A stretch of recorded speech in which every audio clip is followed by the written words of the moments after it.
que el pasado no haría igual. Todos aquellos vicios y amores de ayer dejaron de acompañar. Buenas noches. Según el INEI, la victimización general, es decir, aquella medida respecto de cualquier delito, pero objetivo y concreto, muestra un descenso que llegaría a un piso en el año 2019. La inmovilización producida por la pandemia habría ralentizado el fenómeno, pero junto con la necesidad económica, la expansión de la vacuna y sobre todo las medidas coercitivas antes que regulatorias sobre el mercado, han contribuido a la agudización de factores de riesgo sociales, económicos, espaciales, es decir, aquellos barriales que se ven graficados en los nuevos desplazamientos e incluso en aquellos enfrentamientos entre barras de fútbol que se dan cuando los estadios limitan los encuentros masivos. Esta reducción de la victimización general habría tocado ya un piso en el año 2019, y el dato del 2020 podría estarnos entregando un resultado condicionado a las limitaciones del movimiento de oportunidad, generado por las reacciones a la emergencia sanitaria del COVID-19. Este proceso que les relato se lleva a cabo dentro de un contexto de mercados apropiados por grupos fácticos, violentos y muy corruptos, funcionando en nuestro país en distintos niveles. Lo vemos en construcción civil, en la explotación de minerales, de los mercados de drogas, el trabajo sexual e incluso la distribución del agua. A inicios de los años 70 del siglo pasado, el proyecto Ciudades Seguras en Newport, New Jersey, modifica el despliegue policial y aumenta su dotación de patrullaje a pie y el contacto con la ciudadanía, atendiendo y enfocados a los problemas vecinales y el desorden público. Los resultados son, por un lado, el aumento de la confianza policial y la reducción del temor, de ese ámbito subjetivo. Pero del ámbito objetivo, la victimización, el delito concreto, esa no reduce. El año 2017 formalmente empieza en Perú la estrategia multisectorial Barrio Seguro, y el 2018 la estrategia vecinal Vecindario Seguro. Estrategias que son de carácter territorial, focalizadas, con una política policial cercana. El 2018 el MININTER y el 2019 el MINJUS evalúan determinado grupo de barrios, evidenciando el aumento de la confianza en la policía y la reducción excepcional que se logra en el temor, pero del delito, nada. La evaluación en estos 2 años confirma el experimento de Newport. La intervención con estas características no afecta de igual manera a las 2 dimensiones de seguridad. Esta sería una premisa a trabajar. Por un lado, y está casi confirmado, lo que está reduciendo es la seguridad subjetiva. Lo que está reduciendo es el temor. Pero de la seguridad objetiva, del delito en particular, no hay una reducción evidente a constatar. Tenemos de invitado a Elohim Monar, quien tuvo a su cargo la redacción de la estrategia multisectorial Barrio Seguro en el año 2016.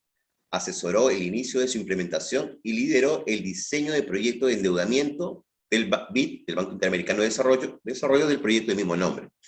En un reciente artículo, Elohim retoma un impulso que existía en el año 2018 respecto de buscar una complementariedad entre 2 estrategias de intervención territorial, Vecindario Seguro y Barrio Seguro. Una breve contextualización. La estrategia Barrio Seguro, que se crea en el 2016, se crea sobre territorios que reúnen ciertas características y condiciones asociadas a un índice compuesto, que seguramente nos explicará Elohim.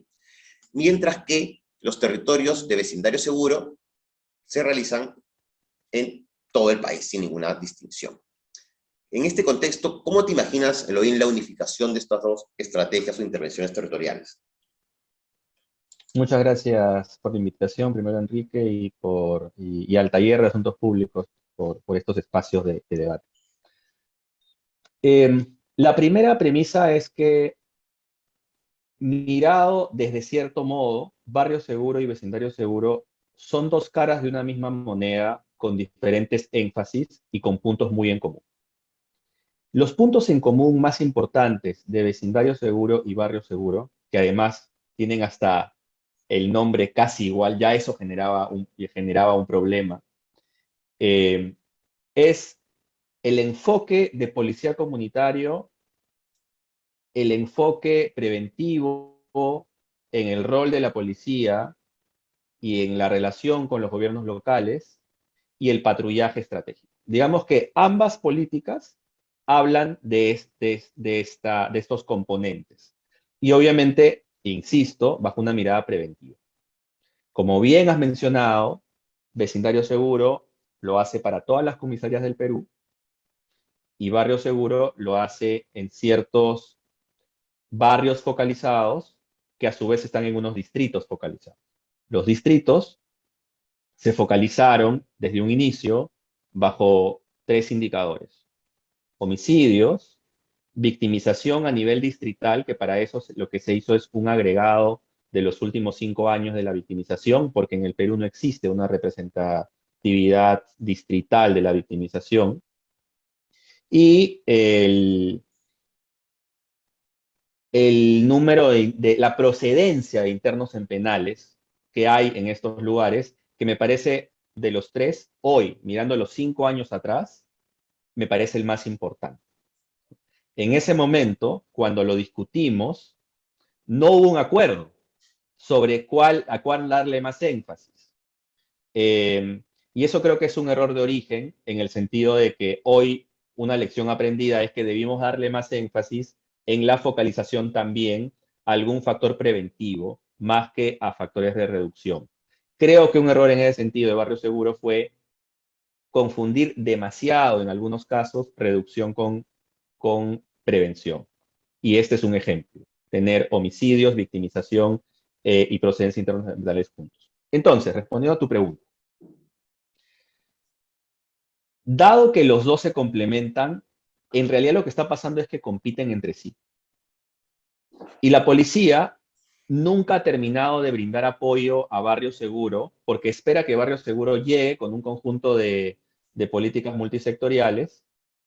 De hecho, podrías decir tú que el componente policial de todos los ministerios que tienen que trabajar, el componente policial del Ministerio del Interior es el aporte, como existe un aporte del MIDIS, como existe un aporte de salud, el aporte del Ministerio del Interior es la policía. Pero la policía nunca terminó de apoyar Barrio Seguro. Por otro lado, hay un problema presupuestal para el tema multisectorial. Bueno, perdón que te corte, pero hay un incremento, ¿no? Hay un incremento de la dotación policial en los lugares de barrio seguro. A eso es donde me refiero que no ha habido un apoyo, porque en teoría en los barrios deberían recibir un adicional de recursos policiales, llámese policías más patrulleros por lo menos. Eso, en la práctica, en la mayoría de barrios, hay unos donde funcionó mejor, en la mayoría de barrios, los comisarios iban a la inauguración, presentaban a los policías adicionales, bajo una lógica que en esos lugares había más factores de riesgo y problemas dentro de esos barrios, dentro de los distritos, y necesitaban justamente más recursos. Pero luego pasaban los días, pasaban las semanas y simplemente el policía de nuevo repartía los recursos de acuerdo a cualquier otro criterio y el barrio se quedaba tal vez sin recursos o con el mismo recurso que otros barrios más. A eso me refiero yo con que no había apoyo. Y esto me trae una idea fundamental que no he compartido. Barrio Seguro tiene un enfoque preventivo, multisectorial y focalizado. Y ahí la palabra clave de los 3 tal vez sea focalización.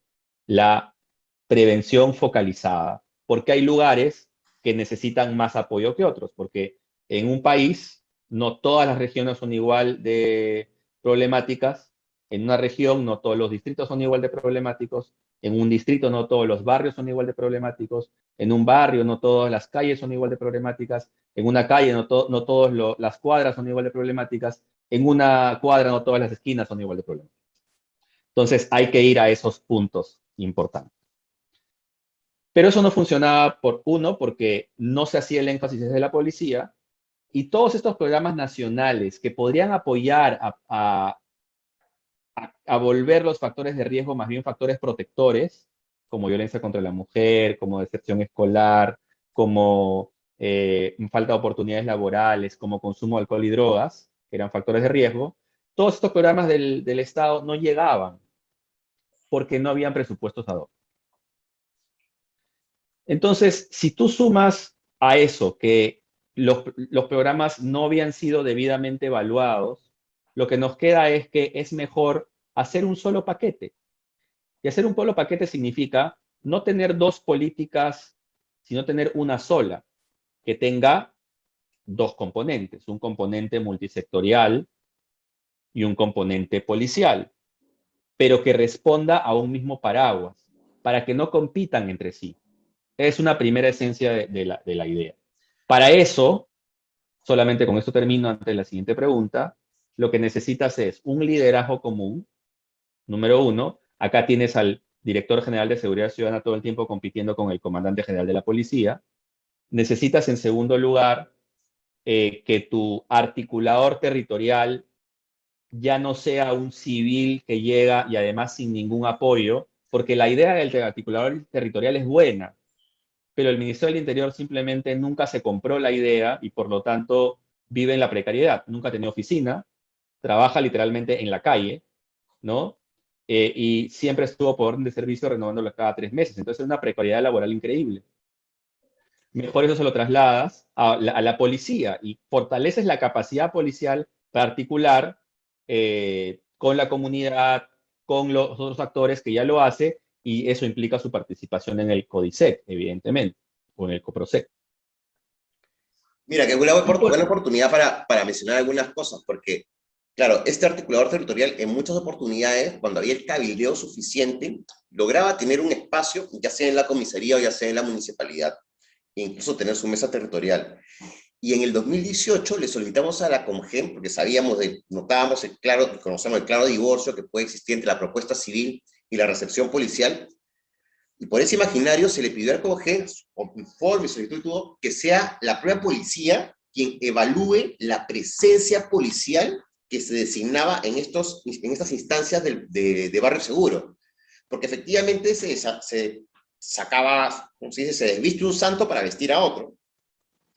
Y uno esperaría que esto siempre fuese repuesto. Sin embargo, no era necesario 30 policías siempre en cada barrio, a veces era necesario menos. Entonces, eso se empezó de alguna manera a relativizar. Pero hay una cosa que sí no puede escaparnos, que es que barrios seguros son territorios de alta complejidad. Tener 3 indicadores de la talla que tú has descrito en una sola zona no es menor, ¿no?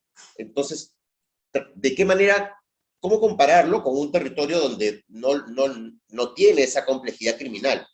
En uno donde probablemente haya un tejido social comprometido con la criminalidad organizada y en otro en donde haya mayor temor y delitos de oportunidad únicamente. Es una súper pregunta porque ahí tenemos que ver que Barrio Seguro también tiene su complejidad porque tiene capas. Entonces, la primera capa es la capa territorial, que son los 3 indicadores que te mencioné. Pero los barrios no necesariamente tenían que focalizarse además, primero que no hay la data para trabajar con esos 3 indicadores, pero además tiene que reconocerse que hay otros indicadores más. Hay un artículo que yo escribí que es sobre la focalización en Barrio Seguro y es esta idea de combinar miradas. Una es la mirada técnica, digamos, tecnocrática, si quieres llamarlo así, que ve los indicadores, que es una de varias. Otra es ir con la comunidad e ir con los actores locales y con ellos trabajar cuáles son los lugares en donde hacerlo, ¿no? Y luego una mirada mucho más urbanística, que es la delimitación, porque además hay un problema con Barrio Seguro del que pocos hablan, y es que en el Perú los barrios no son una jurisdicción oficial. Por lo tanto, el dibujo de un barrio en realidad es el dibujo del imaginario de quien le tocó focalizar. No, y dentro de ellos están los sectores y subsectores policiales de vecindario. Entonces, ahí tu unificación es donde podría darse la unificación. Y por eso es que una de las recomendaciones que yo hago en el artículo, gracias por recordármelo, y que es además crucial territorialmente hablando, es que se deje de hablar de barrios y en realidad los territorios focalizados sean sectores o subsectores. Es decir, para los que no saben el tema, territorios que se dividen o se subdividen dentro de una jurisdicción policial, que suelen ser 3, 4, y dentro de cada uno de estos sectores tú puedes dividir 2 subsectores o 4 cuadrantes, ¿no? Que ahí viene la lógica de los que hablan de cuadrantes. Entonces, estos espacios deberían ser los focalizados y además focalizados, como tú bien dices, con una complejidad mayor que la focalización distrital. Pero la gente se queda mirando pensando que la focalización distrital es la focalización barrial, pero nunca fue así. De hecho, tú deberías ir a esos barrios, que estoy de acuerdo contigo, barrio igual sector, y de hecho así se pensó alguna vez, pero hubo un poco de resistencia en algunas personas, y creo que es una oportunidad ahorita en un nuevo gobierno para repensarlo y decir, mira, ¿saben qué? Ya no hablemos de barrios, hablemos de sectores, que son los territorios donde va a haber mayor énfasis y recursos, número uno. Y número dos, olvidémonos de la idea, por favor, que la planteamos hace 5 años para empezar, porque teníamos que empezar con algo, de que es un barrio por distrito. O sea, es absurdo seguir con eso. O sea, yo acepto que empezamos así, porque cuando empezamos pues estábamos pensando en barrios contados con los dedos al inicio, ¿no? Así despegas. Pero llega un momento en el cual, o tú, evidentemente, pones más barrios dentro de un distrito, o más sectores dentro de una jurisdicción policial, o más cuadrantes dentro de una jurisdicción policial, y además pueden ir cambiando, ¿no? O sea, una vez, un tiempo es este, otro tiempo es este, y eso ayuda a que tú tengas dentro de un distrito muchos barrios focalizados y por lo tanto los recursos especialmente se distribuyan en varios lugares y no haya esa sensación, que sí entiendo que estaba mal recibida por la policía y por la población, de que los recursos se iban solamente a un pedacito de territorio de un distrito muy grande. Lo que a mí me sorprende, Quique, y te lo digo con total franqueza, y por favor no tomes esto como algo, yo sé que tú fuiste gestor también ahí, lo digo como una mirada más de bosque. Lo que me sorprende es que en 5 años mantengamos el mismo diseño de cuando se inició, cuando ya tú tienes experiencias, qué cosa más o menos por dónde va, por dónde no va, dónde hay recepción, dónde no hay recepción. Hay muchas cosas para ajustar y me sorprende que no se han ajustado.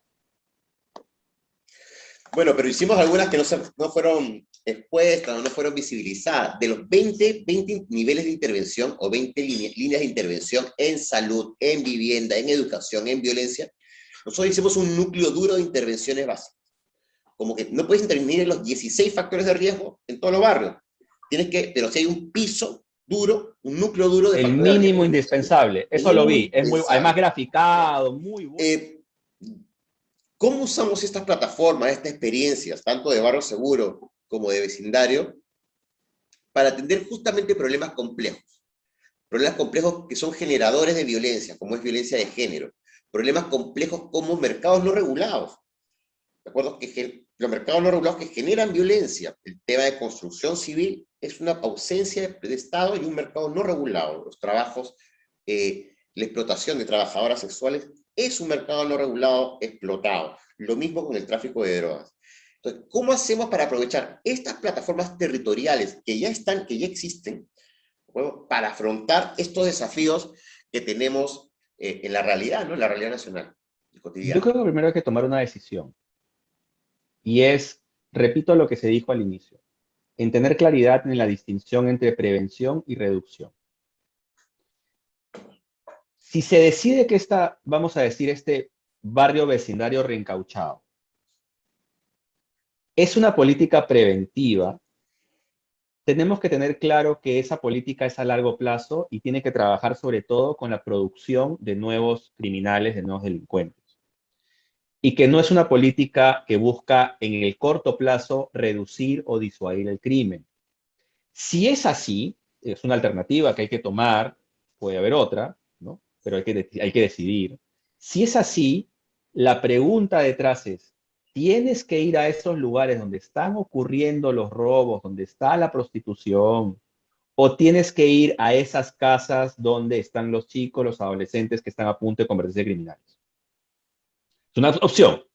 La otra opción es que decides que Barrio Seguro vaya a Gamarra, a los mercados ilegales, a Paruro, ¿no? Y que Barrio Seguro sea una estrategia que en realidad trabaja un conjunto de problemáticas que gatillan el crimen en ciertos lugares. Pero no puedes tener una misma política para los dos, porque ahí sí estás entrando a dar un solo remedio para dos problemas diferentes, ¿no? Entonces, creo que esa es una decisión que hay que tomar desde el punto de vista territorial. Ahora, eso no quita, ojo, que sería ya lo ideal, que tengas dentro de un gran paraguas de política alternativas para los dos. Y dices ya, cuando hay lugares donde vamos a trabajar factores de riesgo para reducir, en el sentido de que son gatillos, como lo que estás hablando de la prostitución, de la trata, de los mercados ilegales, etcétera. Y hay otros lugares donde vamos a trabajar en las casas. Entonces vamos a trabajar con la violencia doméstica, vamos a trabajar con los hijos de internos en penales. Y creo que esa mirada compleja es la que no se ha tenido en los últimos años. Yo creo que el gran logro de Barrio Seguro, si tú me preguntas a mí de qué estoy orgulloso, es del equipo que formamos esto, es de haber puesto sobre la mesa una política que combina temas preventivos focalizados multisectoriales. Lo que lamento es que haber puesto eso sobre la mesa no haya generado un debate mayor sobre cómo modificar Barrio Seguro y Vecindario Seguro y todas las demás que haya. Te doy un ejemplo más que una que tiene que estar incluida en esta conversación. El Plan Nacional para Adolescentes en Conflicto con la Ley Penal. Temón, que además es otro aliado de estas dos políticas, del que nadie habla. Entonces, en el siguiente capítulo ese es el logro de Barrio Seguro, que sigamos hablando sobre una política preventiva, focalizada y multisectorial, de la que te digo, Quique, antes del 2016, nadie hablaba. Lo único de lo que se hablaba era de policías. Y ya con policía comunitaria al menos ya había empezado, pero ahora ese es el logro de Vecindario Seguro. El logro de Vecindario Seguro es haber puesto en papel y en política el policía comunitario y el patrullaje estratégico. Ahora, que los dos no se han terminado de cumplir es un problema. Pero tienes además gobiernos locales con el presupuesto suficiente como para poder contratar una o dos personas que funcionen como articuladores territoriales de lugares donde no hay barrio seguro y donde hay vecindario seguro, y que su rol en territorio sea articulando con sectores y programas existentes, tanto de su gobierno local como de la multiplicidad del mundo público y privado. Con esta frase, no podíamos decir que el Ministerio del Interior tenía el monopolio de los barrios seguros. Teníamos que multiplicar los barrios seguros. Teníamos que mostrar que había pululando barrios seguros por el Perú como ejemplo de cómo se debían hacer las cosas. Lamentablemente, lo que le quedó a la gente y sobre todo a las autoridades y a los políticos es un distrito, un barrio. Vamos a inaugurar. Entonces, absurdo. Eso no era la esencia de Barrio Seguro. La esencia era que haya más espacios, territorios donde tú trabajas de manera preventiva, focalizada y multisectorial. Para la emergencia. De acuerdo, pero no podemos decir lo mismo en seguridad ciudadana. La seguridad ciudadana bajó hasta el 24.6, algo de victimización general, que es un piso. Y ahí empezó a subir, y claro, llegó la pandemia y la inmovilidad justamente bajó eso, pero la inmovilidad se acaba con la tercera ola. Entonces, tenemos frente al fenómeno de seguridad ciudadana y violencia, ahí, ¿cómo sientes tú que va la cosa? La seguridad ciudadana, yo lo que pronostico es lo siguiente. Todos los factores de riesgo que a ti y a mí nos encanta hablar, de los que ¿no? Nosotros nos encanta hablar de factores de riesgo, todos han aumentado. Tienes más deserción escolar, tienes más desempleo, tienes un conjunto de ansiedades que probablemente han generado mayor consumo de alcohol y drogas. ¿No? Adultos significativos en los hogares desaparecieron, o sea, muchos. Hay mucha orfandad, ¿no? Entonces, tienes una serie de problemas de organización social que han aumentado. Entonces, todo eso te diría que teóricamente el futuro en crimen debería ser peor que el pasado, ¿no? Y eso que la victimización con arma de fuego ya venía subiendo. Yo no miro la victimización que va bajando. Yo miro la victimización con arma de fuego que va subiendo. Porque la victimización incluye estafas, que es lo que te baja el promedio. Entonces, yo creo que en este momento estamos todavía en una etapa en la cual estamos volviendo a la normalidad de antes. Es decir, la gente lo que está sintiendo es que más o menos estamos como antes de la pandemia, pero como hay un cambio, lo siento. Pero yo sí siento que se vienen tiempos mucho más violentos, de crimen mucho más violento, de muchas más extorsiones, que los mercados ilegales van a penetrar más en la sociedad porque la sociedad está más vulnerable para eso. Entonces, extrapolemos eso a la situación política. No veo, dentro de la falta de capacidades de las que hablamos hace un momento, no veo ninguna innovación en materia de seguridad ciudadana. Y no solo eso, veo la lógica efectista de siempre, que es que está bien hacer operativos, está bien capturar delincuentes, pero si solamente te dedicas a eso, no estás resolviendo el problema de raíz, ¿cierto? Entonces, veo una inercia, veo que simplemente es, sigamos capturando delincuentes a ver si se reduce con esto algo, ¿no? Pero lo otro que es más peligroso es que yo siempre digo, ¿qué va a pasar con el tercer gabinete? Este no me preocupa tanto. Es el tercero. Porque en el tercero ya el presidente no va a tener mano, ya no va a tener de quién echar mano, ya no va a tener a quién reclutar. Entonces yo siempre le digo a mis amigos, tengan el teléfono prendido porque en cualquier momento los van a llamar con el tercer gabinete, ¿no? Pero ahí es donde viene una decisión de fondo que va a tener que tomar Castillo y ahí es donde tenemos que estar muy atentos. Y es que ese va a ser el punto de quiebre o la piedra de toque en si se va más hacia el autoritarismo o más hacia una izquierda moderada. Porque como ya no va a tener gente en Perú Libre, porque Perú Libre no te llena una discoteca, entonces va a tener que buscar a otros actores lejanos a él. Y ahí va a tener que decidir. ¿Por qué esto es importante para seguridad ciudadana? Porque ahí sí puede optar por la mano dura ante una situación que ya no puede controlar. Entonces, en el futuro cercano, a partir de Navidad, a partir del próximo año, cuando los índices de criminalidad empiecen a crecer, pero sobre todo la criminalidad se vuelva más agresiva, que es lo que yo creo que va a pasar, y además por toda la migración y todos los aprendizajes y las transferencias de capacidades internacionales que hay en materia de seguridad también, o de inseguridad. Entonces lo que tienes es criminales más avesados, que se atreven a más, se ponen al día con la tecnología más rápido que el mismo Estado, y el Estado, al no ser capaz de actuar con políticas técnicamente pensadas y realmente con una lógica detrás, lo que va a pasar es que la desesperación del presidente podría llevar a que haya una mayor mano dura. Ese es el temor que yo tengo, Kike. Bueno, muchas gracias, Eloy. Ha sido muy bueno conversar contigo.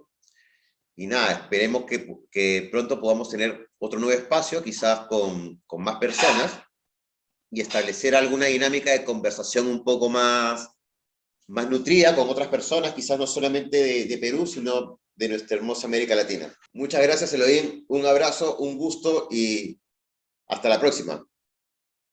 ¿Cómo se deja de grabar esto? ¿Quieres saber cómo hacer realmente efectivas las intervenciones territoriales de barrio seguro y de vecindario seguro? No solamente en la dimensión subjetiva, es decir, no solamente en el temor. ¿Quieres saber cómo estas plataformas de intervención nos sirven para afrontar mercados no regulados y al crimen organizado? No dejes de entrar al taller de asuntos públicos y o de inscribirte en el curso que estamos ofreciendo. Nos vemos.